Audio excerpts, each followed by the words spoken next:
मेदिनीनगर नगर निगम में चुनावी हलचल तेज है और चुनावी सरगर्मी पूरी तरीके से बढ़ी हुई है। कुल 11 प्रत्याशी यहां मेयर पद के लिए चुनावी मैदान में है और इस बार चुनावी मुकाबला काफी दिलचस्प नजर आ रहा है। पूर्व मंत्री के.एन. त्रिपाठी की पुत्री नम्रता त्रिपाठी भी चुनावी मैदान में है और डोर टू डोर कैंपेनिंग कर रही हैं, लोगों के बीच जा रही हैं। हमारे साथ पूर्व मंत्री के.एन. त्रिपाठी सीधा जुड़े हुए हैं। के त्रिपाठी जी, इस बार चुनावी मुकाबला यहां पर काफी दिलचस्प दिखाई पड़ रहा है। कई कैंडिडेट्स ऐसे हैं जो अपनी जीत का दावा कर रहे हैं, उनके अपने अपने वादे हैं और उन वादों को लेकर वो लोगों के बीच जा रहे हैं। जब चुनाव हो रहा है तो सारे कैंडिडेट्स को जाना ही चाहिए जनता के बीच में, और सारे उम्मीदवार जा रहे हैं तो ये अच्छी बात है। उम्मीदवार यदि जाएं, यहाँ तो कई बार होता है कि उम्मीदवार घर में जाकर के सो जाता है और दलीय आधार पर लोग चुनाव जीत जाते हैं। तो अच्छी बात है कि हमें लगता है कि यदि इस दिशा में सब लोग, सारे नेता जनता के पास जाने लगे तो चुनाव के समय जाने की जरूरत ही नहीं पड़ेगी।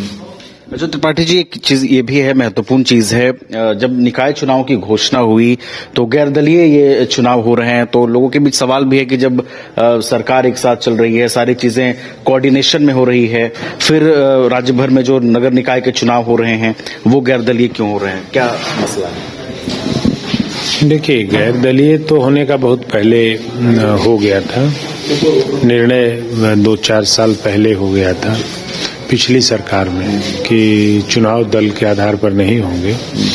लेकिन अभी जो परिस्थितियां हैं वो परिस्थितियां यह है कि जेएमएम जो पुष्ट सूचना है कि जेएमएम बीजेपी के साथ सरकार बनाना चाहती है। जेएमएम और बीजेपी की सरकार बनने जा रही है इस राज्य में।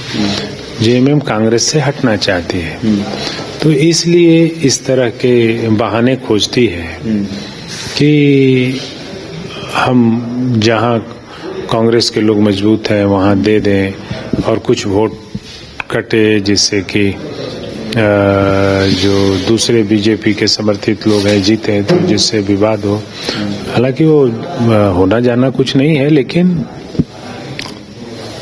दूसरी सबसे बड़ी बात है कि पलामू में झारखंड मुक्ति मोर्चा अपराधियों की सरकार चला रही है। यहाँ अपराधियों का मनोबल बहुत बढ़ा दी है, अपराधियों के हवाले पलामू जिले को कर दी है। जनता भयभीत है, पब्लिक परेशान है, तो ये बहुत ही सरकार गलत कर रही है। सरकार को लॉ एंड ऑर्डर दुरुस्त रखना चाहिए, जनता को भयमुक्त वातावरण देना चाहिए, चुनाव में को निष्पक्ष होना चाहिए, इस तरह करना चाहिए। लेकिन वो जान रही है कि अब हम बीजेपी के साथ सरकार बनाने जा रहे हैं, तो किसी तरह का कुछ। अच्छा, ये बीते दिनों भी ये चर्चा काफी तेज थी, हालांकि इसे महज एक अफवाह और राज्य की सियासत में एक बस शिगुफा बताया गया था। जिन बातों का आप दावा कर रहे हैं कि जेएमएम बीजेपी के साथ सरकार बनाने की तैयारी में है, आप इन बातों को कैसे मजबूती से रख रहे हैं? हम तो हर बातों को मजबूती से और कॉन्फिडेंटली क्योंकि ये बात को महज शिगुफा बताया था जेएमएम के नेताओं ने, कांग्रेस के नेताओं ने, कि ऐसा कुछ भी नहीं है। जब मैंने आपको कहा था कि डीजीपी इस्तीफा देके भागने जा रहे हैं, डीजीपी भ्रष्ट व्यक्ति हैं, उनके संबंध अपराधियों के साथ हैं, तो ऐसा हुआ। यह साबित भी हुआ कि उनके संबंध अपराधियों से थे। ये अभी इस्तीफा देकर के भागे। उसी तरह मैं आपको कह रहा हूँ, तो ये बातें सत्य हैं। ये आने वाले समय में आप देखिएगा, ये पंचायत नगर निकाय के चुनाव समाप्त होने दीजिए। अच्छा, वापस त्रिपाठी जी यहाँ के चुनावी समीकरणों पर आते हैं। इस बार कई दावेदार हैं, जेएमएम समर्थित उम्मीदवार, बीजेपी समर्थित उम्मीदवार। इस बीच आपकी पुत्री चुनावी मैदान में है, कैसी इनकी दावेदारी लग रही है? आप लोग भी लगातार कैंपेन कर रहे हैं, लोगों के बीच जा रहे हैं, ग्राउंड पर किस तरीके का सपोर्ट दिखाई दे रहा है? देखिए, बाकी जो उम्मीदवार हैं उन लोग घरेलू महिला है, उनके पास कानून का ज्ञान नहीं है, जिन ज्ञान के से वो सरकार के पदाधिकारियों को कंट्रोल कर सके।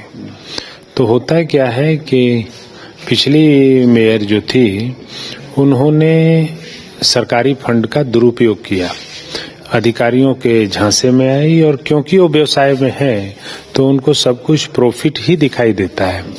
तो बहुत पैसे का गबन हुआ। सरकारी पदाधिकारी और पूर्व उस पद पर बैठी महिला ने मिलकर के बहुत सारे पैसे जनता के करोड़ों रुपए, सैकड़ों करोड़ रुपए गबन किए। यदि वही नम्रता त्रिपाठी लॉ ग्रेजुएट है, लॉ पोस्ट ग्रेजुएट है, लॉ पीएचडी है, तो कानून की पूरी जानकारी नम्रता त्रिपाठी को है, तो उनको कोई ऑफिसर कानून का झांसा नहीं दे सकता।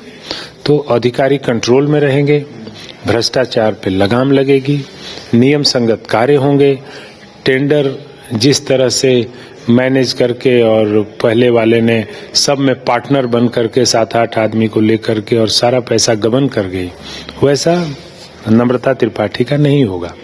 यहाँ हर वार्ड लेवल पर लोगों को दी जाएगी। जो नवजुवक हैं, हर वार्ड के नवजुवक हैं, उनको लाइसेंस दिया जाएगा।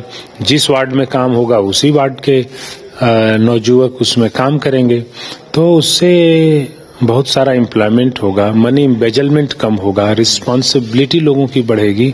इस तरह की कई चीजें नम्रता त्रिपाठी के रहने से होगी, जिससे कि चीजें बढ़ेंगी, नवजुवकों का एम्प्लॉयमेंट होगा, नए तरीके से काम होंगे, गलत नियम बनाए गए हों रोक दिए जाएंगे। अभी पिछले 1 साल में 212 लोगों से 1 लाख रुपए और 25,000 रुपए वसूले गए। यह कि कोई पेंट कर रहा है, कोई पेचाड़ा कर रहा है, कोई अपने घर का रिपेयरिंग कर रहा है, तो उनको तुरंत नोटिस भेजा और 1 लाख का फाइन लिख दिया। ऊपर से फाइन कम करने के लिए भी 25-50 हजार लिया। तो जनता का बहुत शोषण हुआ। इस तरह का कार्य नहीं होगा, इस तरह के गलत कार्य, आपराधिक कार्य, गैर कानूनी कार्य नहीं होंगे, जनता का शोषण नहीं होगा। तो ये कार्य नम्रता त्रिपाठी के रहने से। अच्छा केएन त्रिपाठी जी, एक आखिरी सवाल रहेगा। मेदिनीनगर नगर निगम क्षेत्र में अभी भी क्या वैसी समस्याएं रह गई हैं जिसको आप लोगों ने इस बार विजन बनाया है, और अगर नम्रता त्रिपाठी जी जीत कर आती हैं तो वो सबसे पहले पूरा किया जाएगा? 2014 तक जब मैं मंत्री था, तब तक जितना सड़क, पुल या जितनी चीजें बनी थी, उसके बाद से शहर में कोई कार्य नहीं हुआ। ये जो मेयर का कार्यकाल भी था, उसमें कॉस्मेटिक कार्य हुए। कॉस्मेटिक मतलब समझते हैं, जैसे शरीर को स्वस्थ रखने के लिए आपको हृदय, लीवर, किडनी को स्वस्थ रखना पड़ता है, लेकिन आप पाउडर लगा लें, बाहरी परत को पाउडर लगा लें, क्रीम लगा लें और कहें कि मैं बड़ा खूबसूरत हूं। आपका खूबसूरत चेहरा तब दिखाई देगा जब शरीर स्वस्थ रहेगा, उसमें अब कांति रहेगी, चमक रहेगी। वैसे ही शहर में पानी की जरूरत थी, लाइट की जरूरत थी, सीवरेज सिस्टम, ड्रेनेज सिस्टम की जरूरत थी। यह नहीं होकर के क्या हुआ, कई करोड़ के लाइट खरीदे गए, जो चमकने वाले लाइट थे, वो लाइट टूट गए। तो मैं तिरंगा लाइट लगा रहा हूं, तो मैं ये लगा रहा हूं, क्योंकि उसमें ये चीजें चाइना से आती हैं और बहुत सस्ते दर पर आती हैं, और उसमें कई 100 गुना अधिक प्रॉफिट है। मतलब कि यदि आप 10 रुपए की चीज खरीदते हैं तो उसका 10,000 रुपया बिल बना के निकाल लेते हैं। तो इस तरह एक्चुअली वो पूरी की पूरी चीजें व्यवसायिक दृष्टिकोण से रही। ये चीजें कभी फायदा कमाने से हट करके ध्यान, कभी ये नहीं रहा कि मुझे एक्चुअल डेवलपमेंट यहाँ के लोगों के लिए करना है और उनकी समस्याओं को दूर करना है। ये चीजें नहीं रही, और यही कारण है कि जनता अभी अकबकाई हुई है। वो चाह रही है कि कैसे चुनाव हो और हम नम्रता त्रिपाठी को वोट दे करके बैठाएं, कैसे जा करके हम लोग 5वें नंबर पर उनको वो बेंच छाप पर वोट दें और उनको जिताएं। आखिरी संदेश क्या होगा मेदिनीनगर की जनता के लिए? मेदिनीनगर की जनता के लिए संदेश है कि आपके शहर पर गलत लोगों की निगाहें लग गई हैं और आपकी आजादी खतरे में है। अभी आप जाति, धर्म, सब कुछ पार्टी भूल करके एकमात्र आपके पास उपाय है, आपके पास विकल्प लिमिट हो गए हैं। यदि अब भी आप नहीं समझ पाते हैं तो आने वाले दिन आपके बड़े कठिन होंगे। आपकी आजादी खतरे में पड़ेगी। अतः आप सीधे जा करके नम्रता त्रिपाठी को बेंच छाप पर 5वें नंबर पर वोट दें। बाकी जिम्मेदारी मैं लेता हूं कि आपकी आजादी नहीं छीनेगी, आपका सतत विकास चलता रहेगा। चलिए, तो पूर्व मंत्री के.एन. त्रिपाठी हमारे साथ बातचीत कर रहे थे। इनकी पुत्री नम्रता त्रिपाठी मेयर पद की प्रत्याशी हैं, चुनावी मैदान में हैं और कई नई उम्मीदों के साथ, कई नए विजन के साथ, मेदिनीनगर की तस्वीर बदलने के संकल्प के साथ चुनावी मैदान में उतरी हैं। कैमरामैन राज बल्लभ और सहयोगी विनोद सिंह के साथ मैं नवीन गुप्ता, न्यूज बाइस्कोप, मेदिनीनगर।